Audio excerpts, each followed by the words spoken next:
No one intervened.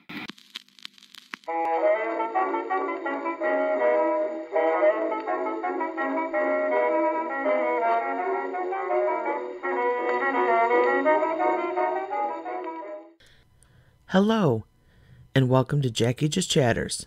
I am your hostess, Jacqui Lents. When you have inspired thought, you have to trust it, and you have to act on it. That quote comes from Jack Canfield. What Canfield doesn't warn us is that you never know the strange sequence of events that will happen and tumble together to spark that inspiration. Mine began with Allison. Allison was in the first class of students I ever taught. Over the years, we've made that journey from teacher-student to friends, recently bonding over our mutual need to express ourselves through the written word. We both were in possession of a book that was highly recommended to each of us, and I will only say belonged in the sphere of Agatha Christie, though not itself one of the dame's books.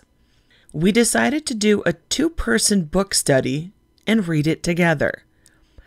However, about 100 pages in, we both found neither of us were connecting to the novel. You just aren't gonna love everything written, folks. It happens.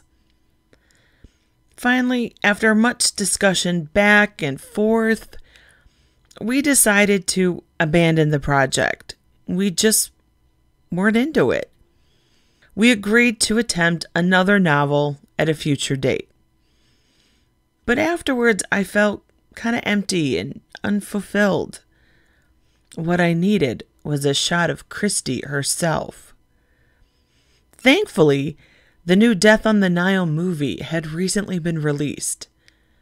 So I went and watched the movie. What a sumptuous film, folks.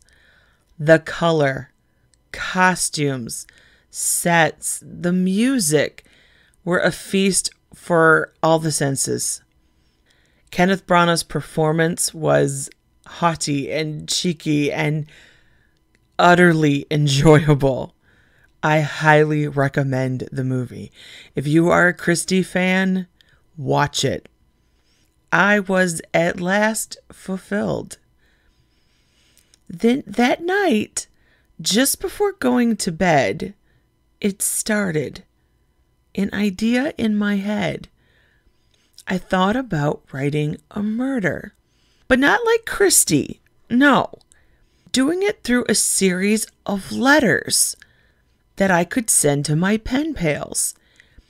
Each week they would get a letter, bringing them closer to the murder itself, and then trying to solve the crime afterwards. The next morning, when I woke up, I was possessed by this muse, and I sat down at my laptop and I wrote letter after letter, creating my primary character, who I knew was going to be killed off about halfway through this process. I set about making the world she lived in. Again, still feeling that cloak of Christie lingering about me. It had to take place in an English village, and not in modern day. Mid-century at most. Slowly the pieces began to fall into place. It was on that night, as I was going over some of the letters, that I asked my husband for his opinion, and I decided to read the letters out loud to him. Another spark of inspiration dawned on me. If I sent these out to my pen pals, it would be a wonderful project and they would thoroughly enjoy them. But about 5 people would ever get to read and get any satisfaction out of them. Which, side note here, in a 2-day period, I produced about 10,000 words.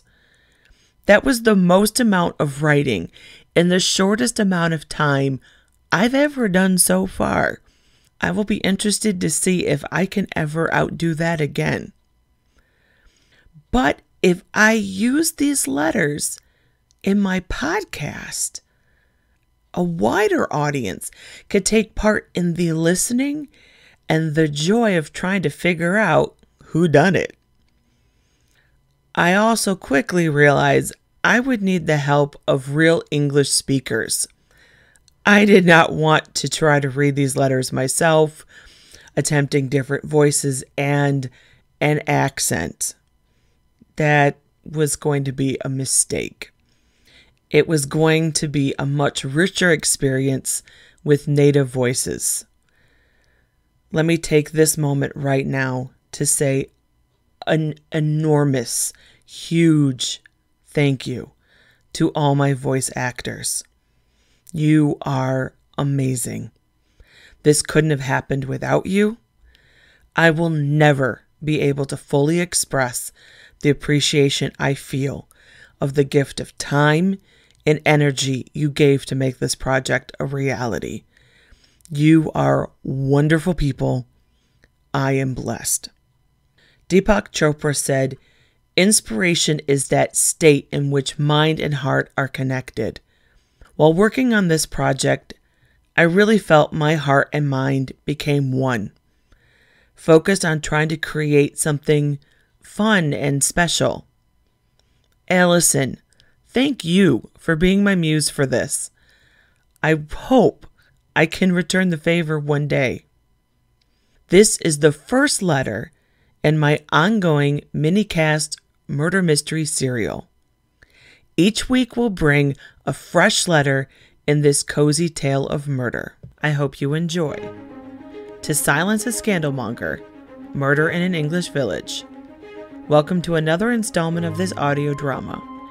Play along as you step into the role of one Gwendolyn Armstrong, who is living in 1951 Oxford, England, and is in the final months of earning her bachelor's degree in history from St. Hugh's. Your post is full of regular letters from your Aunt Ivy and other occupants of the charming village of Upper Stock Green. On the surface, it seems a serene picture of stone cottages, beautiful green countrysides, and charitable neighbors. But underneath, in the darkness, a sinful world hides, and the shadow beats the heart of a murderer. By the time the last letter arrives, can you identify the killer? Let's join this week's adventure, shall we? A letter to Gwen from Aunt Ivy. 8th of January, 1951. Rabbit Hill Cottage, Upper Stock Green, England. Dear Gwenny, hello, my darling niece. I hope you are staying warm. We've had a bit of snow here of late. The rooftops and hedgerows look as if they are dripping with icing. As long as the paths are not too icy, it is very pretty to look at. Has it been snowing as well in Oxford? I hope you are working hard at St. Hugh. I do miss you terribly. Since your parents' passing, I have tried my best to fill their void.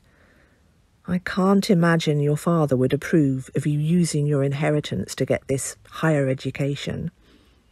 But since you have been so determined to follow this path, I am certain you want to be a credit to your family and not waste their money.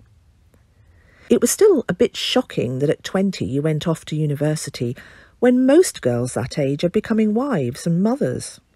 You always did have an independent streak in you. I think that came from your mother's side. I don't recall many rebellious Armstrongs. It was delightful to have you finally come and stay over the Christmas holidays. The visit cheered me up no end. I believe my favourite part was trimming the tree. I haven't bothered with the Christmas tree for many years, with just myself there. Didn't seem much point. What a lark it was! How brave you were, teetering on the chair to get the star on the top. I admire your balance. The star was always a job of either Uncle Herbert or Daniel. I still cannot understand why the Lord saw fit to take both my husband, son, and your parents in the last decade. You were the last family I have. It felt like forever since I'd last seen you. I am sure the leaves were starting to change and Mrs. Owens was baking you fresh apple tarts on the previous visit. Though I do appreciate your letters keeping me up to date on your activities and such. I must admit the bits you put in about what you are reading for your classes do go over my head and bore me a little, but some of us are not meant for that kind of thing. I decided on the more traditional path, marrying your Uncle Herbert and having your cousin. Alas, now I am alone due to those evil Nazis and Herbert's stroke. I suppose not totally alone, though. You did come for a visit at last, and I hope you enjoyed your time as well. I am planning that you will come back for the Easter holiday. It seems during those times that family is most important. I was glad that mincemeat rations were lifted, and I could make my famous mince pies for our holiday celebration. There wasn't a single leftover pie by the end of the night. I observed that 2 of the local gentlemen seemed to be paying you a great deal of attention. Who am I referring to? Don't play coy with me, young lady. I'm talking about Constable Freddie Allen, for starters. You two seem to spend a great deal of time discussing your mutual love for Sherlock Holmes. Is that considered a topic for discussion about courting couples these days? Back when your uncle and I were sparking, he told me my eyes were like emeralds and my lips like rose petals. He quoted Byron and not Arthur Conan Doyle.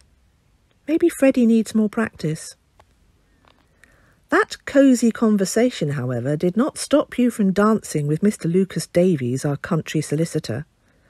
Those Mr. Glenn Miller records you brought home had the 2 of you cutting a rug. I don't know if it is a decent thing having a solicitor who can dance as smoothly as Mr. Davies. But you 2 did make a lovely pair to watch. I may have reservations about this fancy education of yours, but Gwen, dear, I must admit I enjoyed those records of yours more than I thought I would. I have shocked Mrs. Owens, my housekeeper, by having listened to some of those Mr. Miller songs on the radio since you left. She admonished me to act my age. Since I don't pay her for her opinions, she can keep them to herself. You were too busy twirling with Mr. Davies to notice young Freddie. There is that saying about if looks could kill. I can't imagine that Freddie is going to be very friendly with Mr. Davies any time soon. Does either of these young men interest you, or were you just having a holiday fling? I know you think it is none of my business. But dearest, in a small village like Upper Stock Green, my neighbour's business is mine, and vice versa. You can like it or lump it, but that's how things are. Send me more news soon, and make sure that you are avoiding any socialists. I hear things on the wireless. Love, Aunt Ivy.